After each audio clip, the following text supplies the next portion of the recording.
And joining me on the podcast and on video as well, it's Dan Lane, lead analyst at Robinhood UK. You're right, Dan? Not too bad, Justin. How you doing?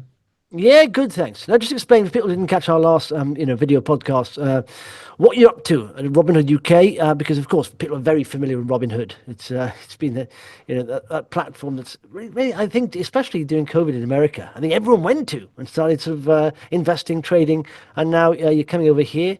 So what's happening? Yeah, you're right. Really popular in the US now, so more than 24 million customers over there.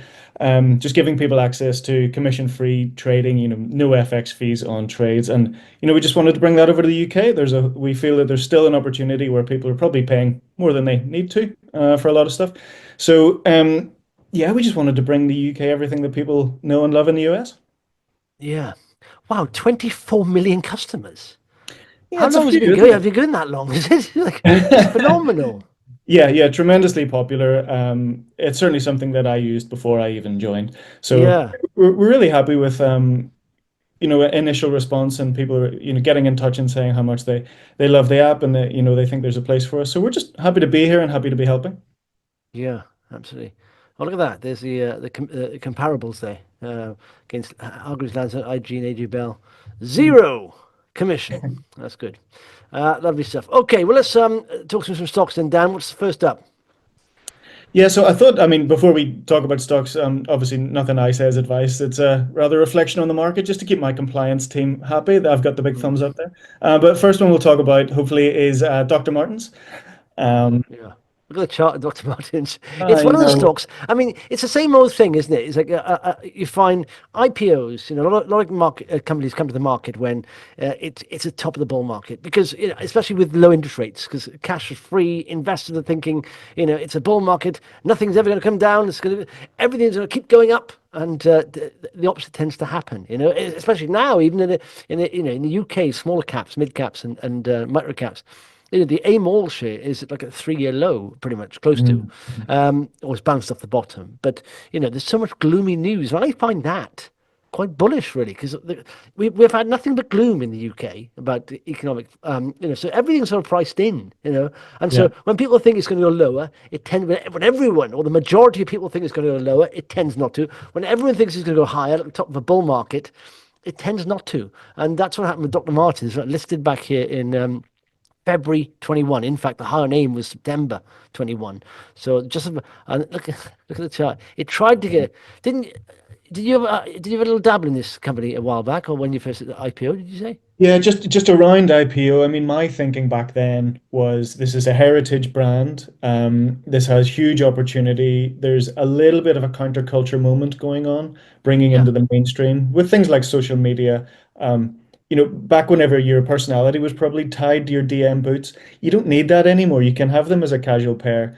People are wearing them to work, and I thought, okay, well, there's more of a broad case for them here. Unfortunately, the rollout just really hasn't been very good. It really Yeah. hasn't seen the uptake, especially in the US, that they would have liked. Um, and maybe we'll talk through some of the quarterlies in a minute. But realistically, the coolness probably hasn't gone away, but there's talk online about the quality going down, and about their previous private equity like pre-IPO experience was maybe to shift production away from Northampton, which gets such a good name for shoemaking. And then Yeah. people started to think, oh, well, these used to last me 20 years and now they're lasting me 2 years. What's going on with the quality? Yeah.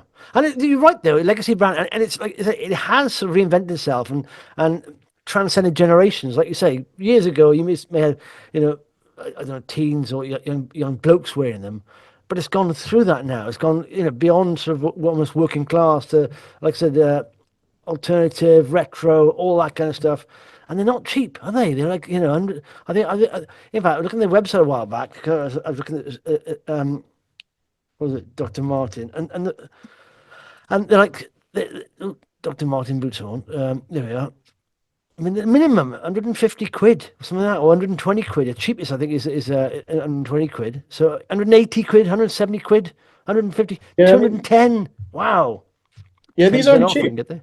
These Yeah. aren't cheap, and especially when at a time when inflation was rising, whenever they started to list, um, it's really not really wasn't a good time for it. Like the flip side of that is you can say, oh, poor them, cyclicality in fashion, they listed at the wrong time.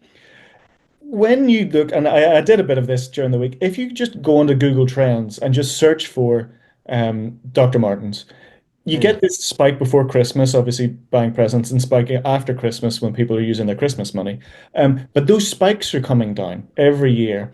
And Yeah. I noticed this year there was actually a small spike in Solivare, which is the company who people are kind of flocking from Dr. Martens and they're buying Solivare now. And that is a little bit of a Solar Bay. What's that then? Solar Bay. Yep. So Solivare, they're still based in Northampton, and the theory there is that Ah, if you really want, Solovare, so Solovair. So these SLO are kind of V the pretenders to the A. throne. IR, yeah. Okay, okay, okay. All right. They're not dissimilar, are they? From No, no, no. So they were actually making DMs just before the listing. They were actually got the contract to make a lot of them in Northampton. Um, So these are now the ones. And again, you think about what the heritage is. It's about authenticity. It's about a little bit of counterculture. Um, Yeah, the authenticity. These are all still made in Northampton. That's you're still getting your British made boots. You're not thinking, hang on, are these carted off to somewhere else to be made to come back to pretend to look like they're made in England. Um, and a lot of people who would have been DM fans are now flocking here, and you can see that just in the Google searches. yeah. Um, so this comes back to something about brand strength. We saw Burberry last week completely reinvent the brand, saying, "Look, we're getting back to British heritage. We're not trying to be all things to all people. We're going to go back to trench coats and scarves, and we're getting rid of everything else." And that change in strategy has been fantastic for them over the past kind of 6 months.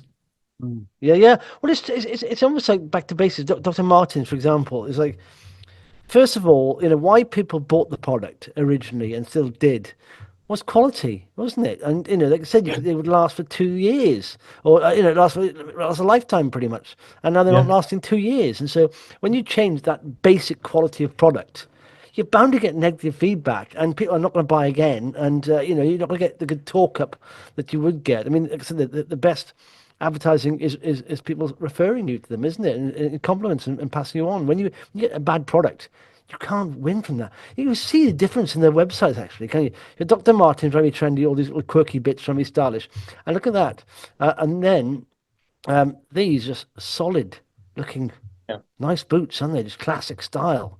They're not quirky sort of branch offs, or, they're just classics, aren't they? Yeah, and I mean, there's so much more to say on this kind of the British heritage brands, and some of them have been really good at turning themselves around. Like M&S has been there's a Yeah. phenomenal Wow. turnaround there.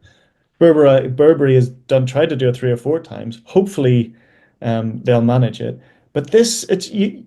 I mean, as a Brit, you kind of look at these brands and go, I really want to like this, but if they're falling apart, I'm just not gonna get it. Now, management Yeah. have said that is not an issue. Quality is not an issue. You go on the internet, I think the customers would disagree. Yeah. Yeah. Well, exactly. They can say what they want, but yeah, look at that revenue down 18%. This is half year report there, constant currency. Net debt 348 million. Yeah, it's a massive issue. That is Now, a massive what issue. is the market cap now? It's literally 700 million. So they got net debt half the size of their actual valuation. That's going to cost them a bit of money, isn't it? Wow. Yeah, and servicing that. I know rates are coming down, but I mean, servicing that over the past few years has not been friendly. Yeah, it's had a bounce though from the low here of 50 odd pence.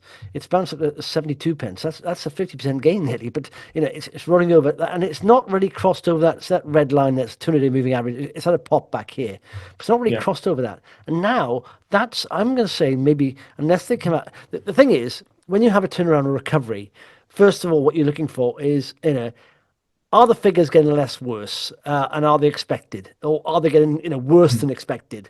And I suppose now, if you keep sort of downgrading, in the end, you're going to sort of be flatlining because you've downgraded the revenue and profit so much. Sooner or later, you're going to match that, and you say, okay, Yeah. we're it's comparable to last year, and then with a few tweaks, hopefully it improve. It may. Do you know what? I think if it can stay above that 200-day moving average, that's called a golden cross. It's a bit of a sharp bounce here, which I don't like. It may need to go sideways, but Well, when you see you've the got a few bottom, things going on here. So Q1 and Q2 both had 18% drop in revenues each. So you had 18% down in Q1, 18% down in Q2, 3% down in Q3. So you've got it's less bad. yeah, And then you've also got recently a little bit of a wave of optimism lifting the whole index. So you've probably got, rising tide lifts all boats. mm, So if they can continue this, if they can get less bad, as you say, yeah. suddenly they go under radars. Yeah, if it's less bad and it's expected, then Mm. you think the share price wouldn't go down any further. It's market expectations, isn't it? But I mean, when I look at companies, do some podcasts in the day, and I look at microcap companies, and three things I look at, three metrics I look at, because I haven't got time to delve into companies because if you're investing in small companies, micro caps, they're supposed to be growing. So that's Mm. an essential part. Value is important, yes, but growth is the most important thing because they're supposed to be growth companies. And of course, you still want to see growth in any company. I remember Warren Buffett said there's no difference between growth and value. All companies should have a bit of growth, because it should be improving essentially. And if you look here, so I look at revenue, I look at profit before tax, I look at cash levels. And so if you look at the revenue, for example, it's down 18%. Profit before tax, again, down. In fact, a loss there, a great loss there. That's not improving. So two metrics out of three not improving. And their net debt, in fact, it's improved a little bit. In fact, yeah, 70 million. But, if you're making a loss, how do you service that debt? It's a bit Yeah, worrying. So exactly. anyway, so it's one it's not one for people who like stable companies, or what they call widows and orphans. It may rally, but is it sustainable? Well, Okay, cool. That's docs. They're losing their footing. Cool. What's next, Dan? yeah, I thought we'd have a look at. I mean, a lot of these are consumer stuff because there's been a wave of consumer results over the past couple of weeks. So this one, AG Barr, so famous makers of iron brew. The Yeah. Scots will know what we're talking about here. Um, Trying to talk to my American colleagues about iron brew was fantastic during the week. So I I might have don't, to. but whilst they don't just do iron brew though, do they? Because they all seem to. I mean, it's had a bit of a come down from COVID here, and it's bumping on the bottom, but it's starting to rally now. Look at that, from 470, Yeah, it's well, expand. they had a trading update during the week. So yeah, the brand stable is much more than that. I mean, Irn-Bru accounts for a third of their group portfolio, so it Wow, is big. But you've got Rubicon, you've got Rio, Ka, um, and then you've got a new acquisition, Boost. So the Boost Energy line. and Um, Funkin. Funkin. So What's yeah, Funkin? yeah. I was going to talk about that now. I'm going to need to be careful about how I say that. Don't say it too Yeah. quickly. But yeah, this has been a big acquisition, and the Okay. reason I wanted to talk about AG Bar, even with this trading update, is just how well they've been able to acquire, integrate, and boost return on capital within these sub brands. So Boost is a really Mm. good example. That's a recent acquisition. It's now 12% of the portfolio, revenue growing at 22%. Fab. You love to see it. A lot of these times people talk about synergies when they integrate these brands and they never find them. It fights with them Yeah. rather than they're doing well. But that's doing really well. Iron Brew's growing at 8% revenue, great. It's already a big part of the brand, so 8% is probably fine. The only thing is because their soft drinks are picking up the slack, the Funkin unit, it's 10% of group portfolio at the minute, and it's kind of flat in terms of revenue. Overall, it's gonna need to deliver in future. And when this is the only alcoholic version in the portfolio, I guess you're battling with, you know, the the the difficulties that every alcohol brand is having in the off trade. Um, Mm. People are drinking less, probably drinking higher quality. Is a canned cocktail, is that higher quality necessarily? You don't know, but it's going to need to start proving itself. That's my point, because a lot of the other brands in the portfolio are doing it well. What Funkin? Passion fruit martini. Okay, yeah, yeah, yeah. But I mean, I understand there's a trend where people aren't drinking as much alcohol, but surely, if you're serving a niche and it's a good drink, you can still get market share, can't you? I suppose. But Oh Cocktail yeah. syrup bubblegum. Fancy that. Um, wow. Okay. Um, but it's look at that. You can see there pretty much since what was this 2021. It's been this awful sort of quite volatile range pretty much Yeah. between 440 and where is this? It's a big range of 587, but now it's broken above that. And normally when you have a pop up of that, it does come back a little bit, but now you can see even the dip now it's dipped and bounced back above that. So that previous sort of resistance now is a bit of support there at 480. So that's Yeah. seemingly maybe breaking out of that trend it's been in for years.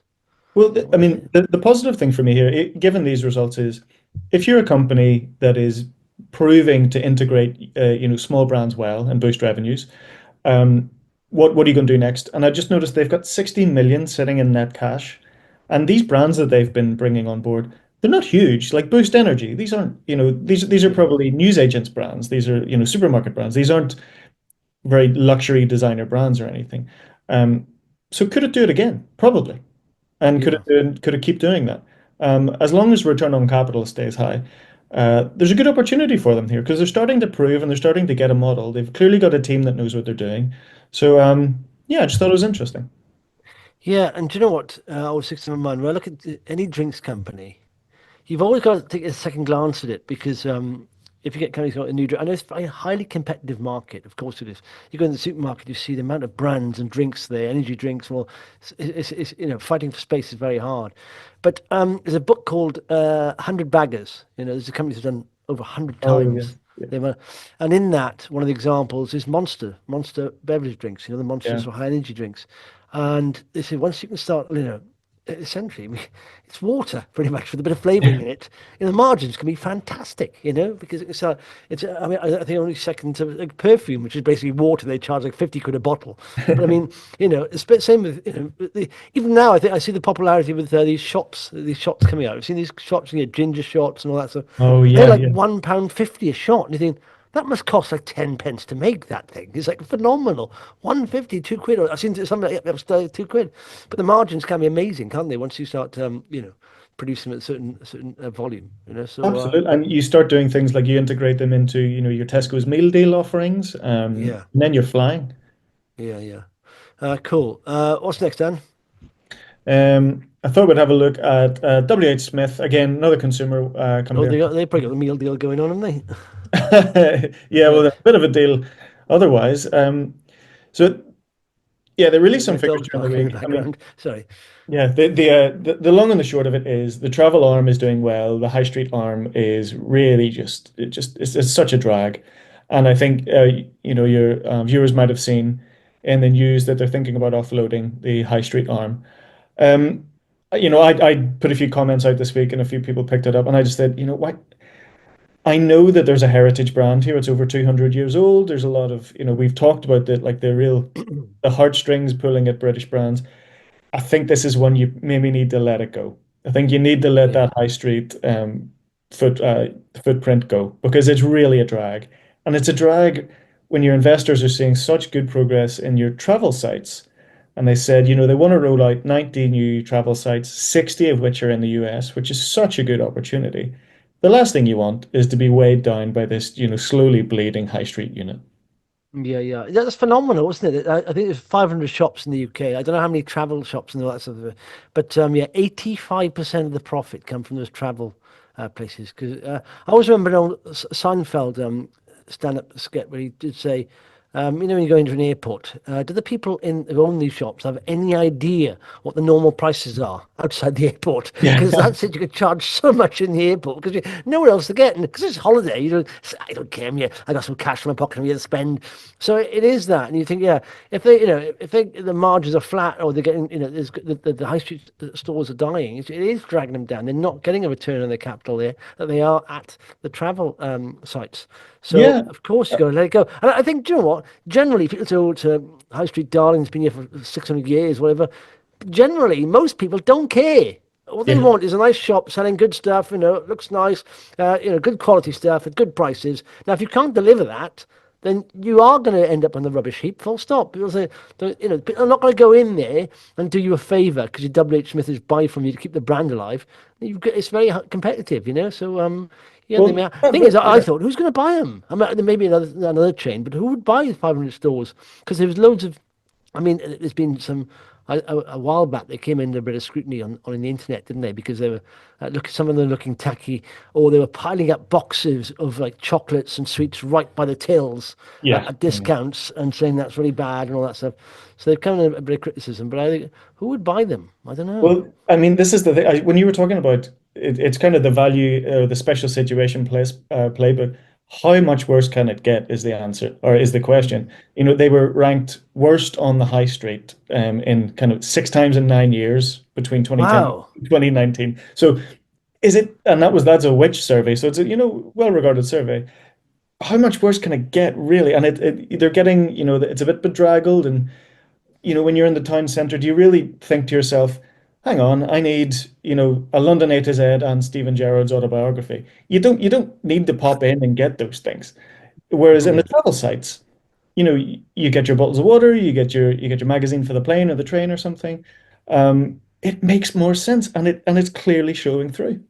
Yeah, yeah, exactly. I mean, I remember years ago, my mother, there was one in when we used to live in the valleys there. It was one in Cardiff, one in Newport, but it was in the big sort of bigger towns or cities, and it was a good brand then. My mother highly regarded it as the W. Smiths, because they'll have it with Smiths. Mhm. You should call it with Smiths. I don't know why she should call it that. Go to with Smiths, they'll have it. But you're right. Since the internet was born, heck of a lot of competition there, Yeah. and you're right. Do I need this Stephen Gerrard autobiography, and I don't know, something like a train modelling magazine as Yeah. well, and bar of chocolate. Perfect. Yeah. That's your customer, spot on. But like, Yeah. yeah, the internet is there for that, isn't it?